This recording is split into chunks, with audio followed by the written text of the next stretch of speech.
Good afternoon, everybody. I've been MIA for a minute. I've been MIA towards a lot, like social media.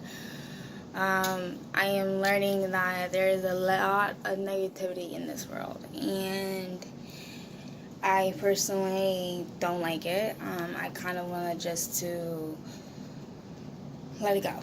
I didn't delete. I just installed my Facebook app, so I don't have the urge to go on Facebook.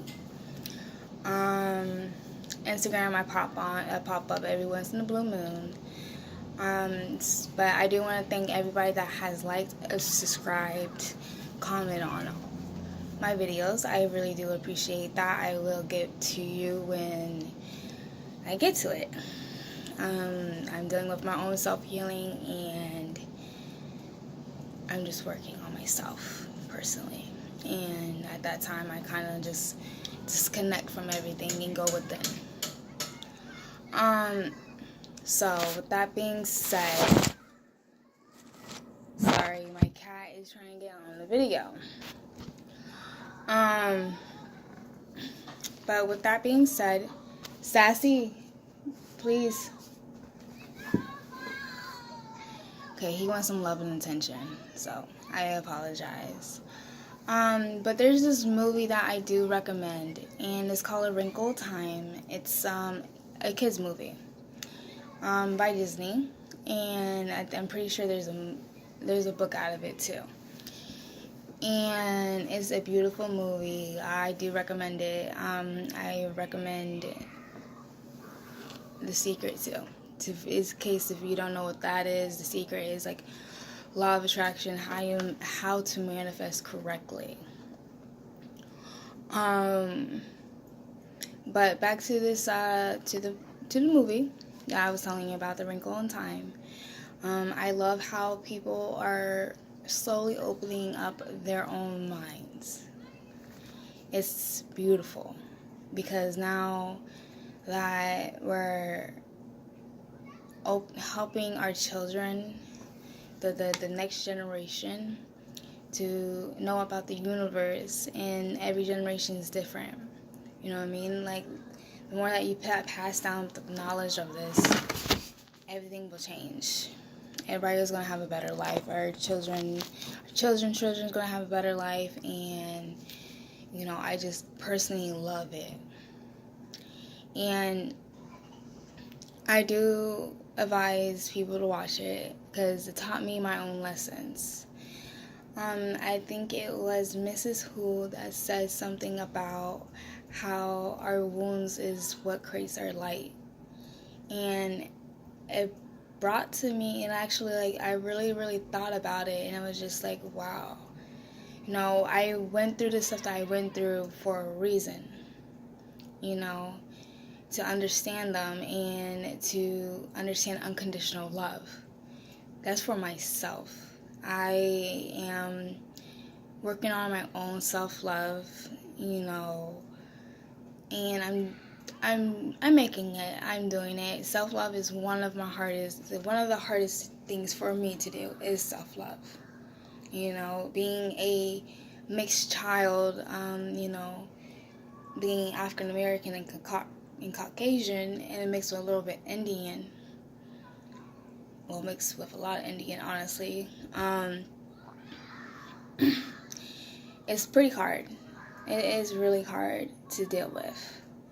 You have two cultures, two different lifestyles, two ethnicities that don't like each other. So I get stared at from the white people because I'm black and white. I get stared at the black people because I'm black and white. People hate me because of my own skin color. I am one of the most hated people. Our race, my race is black and white, because due to the separation of past lives and how African Americans don't like white people because of slavery, and white people don't like African Americans because of, we took our rights back. We said that we are human, and we deserve to be treated like human beings. And I understand. I understand why, you know, in this generation, this era of time right now where, you know, the African Americans are starting to speak, trying to speak up for themselves, and, you know, say that we're human beings just like you. You know, no matter what color we are human beings. You know, I congratulate every single African American that is speaking up for themselves. You know, just do it in the correct manner. But I feel like this is why I like mixed race. Because back to what the wrinkle of time, love is what creates light. So, like, if you don't have self-love, if you're always doubting yourself, if you're always putting yourself down, you're not going to find love, because you do not love yourself. You have to love yourself before you love somebody else, right?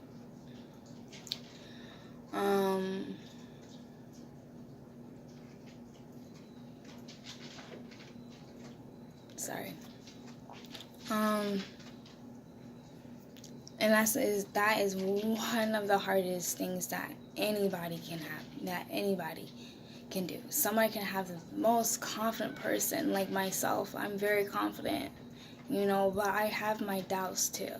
And that's okay. Everybody's allowed to have their own doubts. Everybody's allowed, but don't let those doubts limit you. You know, you can do anything and everything in this world if you just have that light within yourself and just let it go. You know, don't dim your light. Don't dim your light for somebody else. Be who you are. If you're a loving, caring person, then be loving and caring. And yes, I know the good people get shit on. And, you know, and get used. I know. I trust me, I know. And it sucks. But you know what? Don't let that interfere you with your own life, because at the end of the day, they get their karma. And all you do is you get good karma back, because you're doing it out of love. You're doing everything out of love. No ill intention, no ill will. You know, and that's all that matters. Just keep bringing that light. You know, the people that are the most optimistic and, you know, the most loving, caring people, when we're put on this earth to be warriors. We're here to shine a light, because the world is dark. It's dark, and we need people like me and you to line up the universe. You know, if everything is just so dark, we need one of those. We need. It's like the stars like the stars in the sky. If you have a lot of stars, and those bright, sparkling stars, they light up the sky in the dark. And that's what we are. So don't ever dim your light. Just know that you're here for a reason. We're here for a reason. We're all here for a reason. You know, but sometimes we have to go within ourselves so we can bring out that light. And that's what I've been doing. I personally been going within myself. I'm cutting off anything negative. I had to cut off my toxic dad. I love him. I love my father to death. But if someone's toxic in your life, you have to let them go. You know? And it's okay, because you know why? Because if you let them go, hopefully they can figure out what's wrong with themselves and they fix it. You know, like with my fiance, with our separation right now, me and him are working together. We are trying to fix our relationship wholeheartedly. Everything is coming from the heart with me. I am helping him. I am helping him seeing the light of anything, and he is too. He is helping me. We're trying to work together to find a common ground. Nothing but the common ground, where we're trying to work on this relationship, because we have that unconditional love that no matter what we go through, we love each other. And it grows stronger and stronger every day that the separation is going on. You know, so I thank the universe for this. You know, yes, what happened between us is a little messed up. But you know what? I have learned lessons. He have learned lessons. And that's all that matters, that we are learning lessons. That's what we are here. We're human beings. We're allowed to make mistakes. We're humans. You know, if we were these beautiful spiritual, you know, everything is done, everything is, you know, perfect, then there will be no working. Then we wouldn't have stuff to work, and we wouldn't have things to do within ourselves or within the universe to keep that. But look, we're humans. We're allowed to make mistakes. We're allowed to, you know, we're allowed to do what we please, you know? But then you have to understand that there are consequences to everything that you do. Bad consequences and good consequences. It's either or. You know, it depends on what you do. You know? And I have learned from my own mistakes from our situation, and he has learned from his own mistakes from our situation. But there is always going to be that unconditional love. We forgave each other. And yes, it's hard. And, you know, forgiving somebody doesn't mean they're going to mess up again. We're humans, like I said. But it's the point of understanding that we're just human beings and people make mistakes. And that's okay. Because I was supposed to really talk about that Wrinkle in Time movie. It is amazing, honestly, and this is what I'm learning from them. And there's a lot of things I've been learning my own self, and like that's why I'm just blabbering about everything. So if things don't make, if you're not really catching on, I am apologizing. I talk.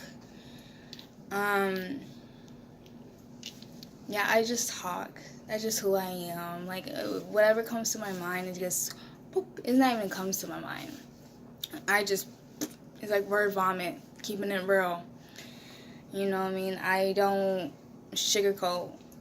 I talk how I talk, and I just rumble on. And that's just how I am. And, you know, people love it, because there's always something interesting coming out of my mouth. You know, I'm always making some kind of weird noise. Like, I used to do,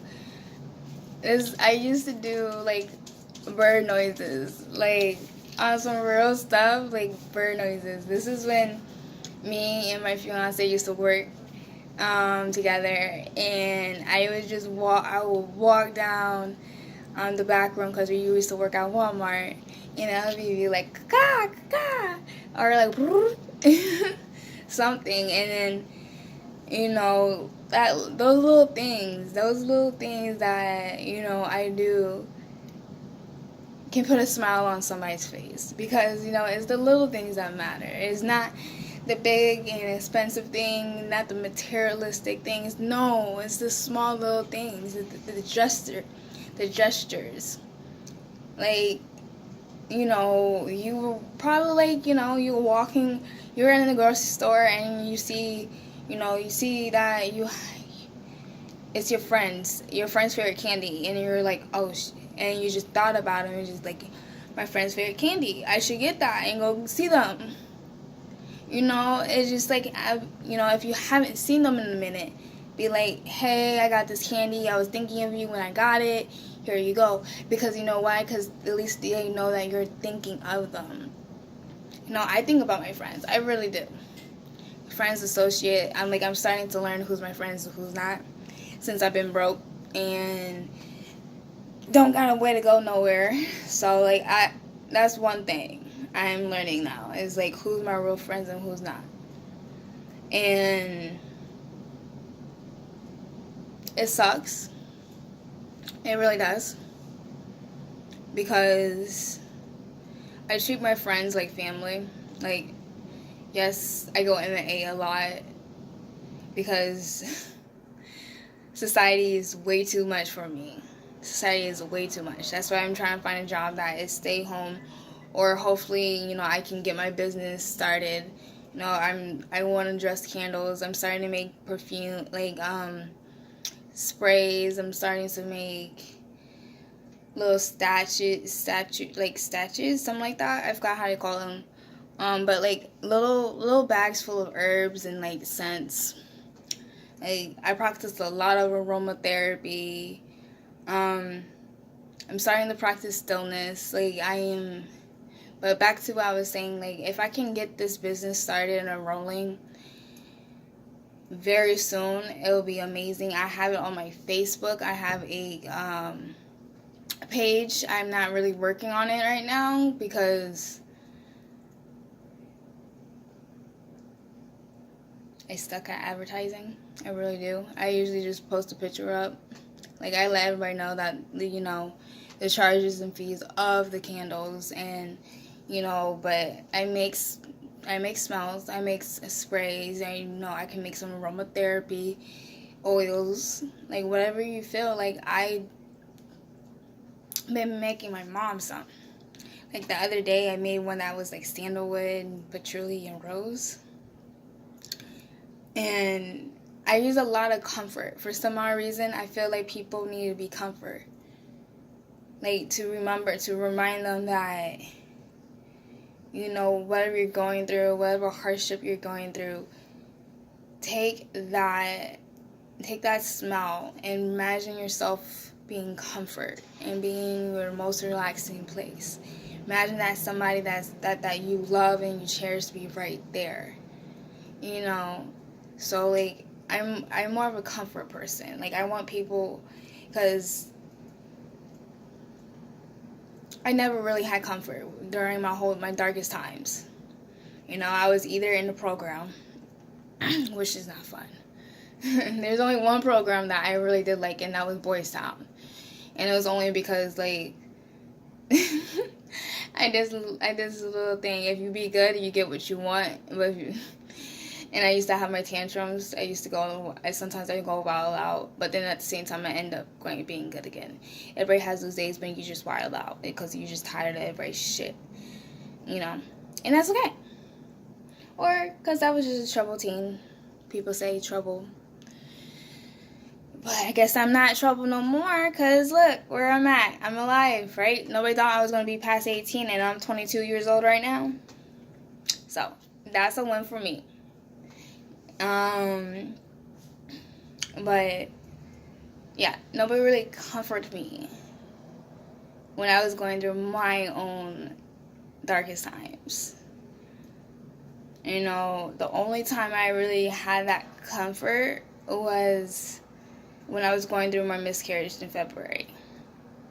My fiance came back down just for a little bit for my miscarriage. That showed a lot. I was happy. That showed a lot that he really did care about me. Because he could have just stayed up there and be like, it's my job. I gotta stay up here. But he came down here and helped me through it, and I will always be grateful for that. that was the only time I truly felt comfort, honestly. And it's pretty sad. 22 years of depression, 22 years of anxiety, 22 years of suppressing my own feelings. And only one time I truly felt comfort.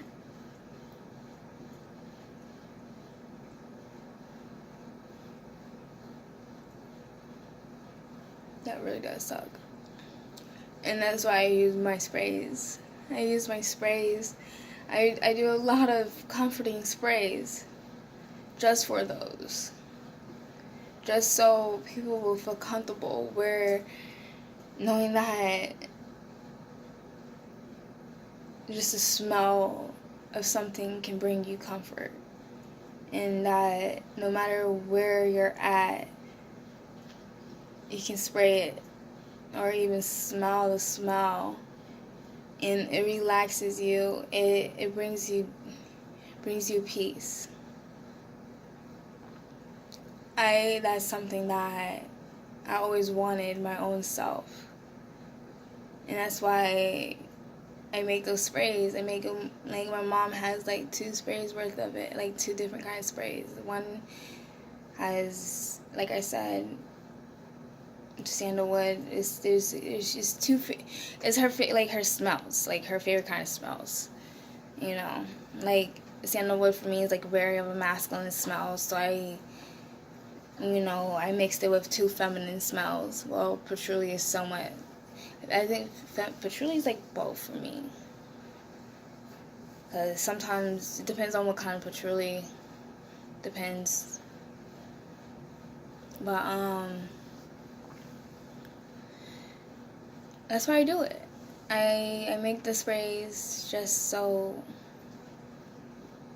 we can get what we want in life. And so, like, the comfort ones are comfort. And it's working.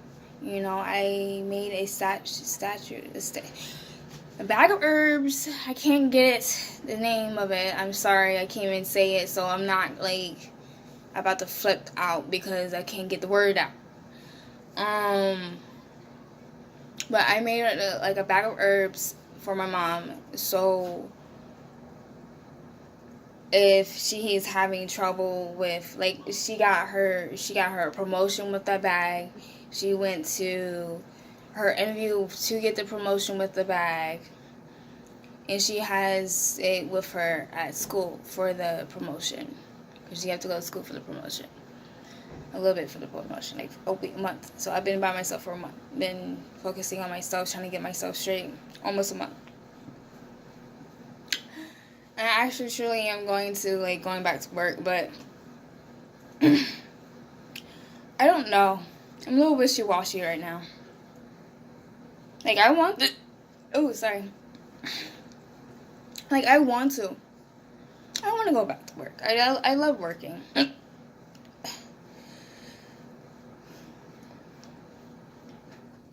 Sorry. I do. No, I like knowing that my bills are paid. That I have the money to do what I want to do in life. You know, but I don't feel like, I don't know. I just don't feel like I'm ready to go out in the world like that. I feel like I have a greater purpose than being in the store. Like, my purpose is not for that. My purpose is not for a store. Like, my purpose is somewhere else, and it's kind of frustrating that I don't know where. I know that one of my purpose is to show light, and I know I'm on a double mission. To keep that light. I'm a light worker. And I think that's the reason why I started YouTube, is to connect with my soul tribe and to show people that no matter what Whatever you're going through, the universe is hearing you. The universe knows what you're praying for. Your universe knows what your heart desires. Just remember that. You know, if things don't come to you, if things don't come to you right away, it's for a reason. And that's okay. But my film is about to go. So bye-bye. You guys have a good day. Love you. Bye.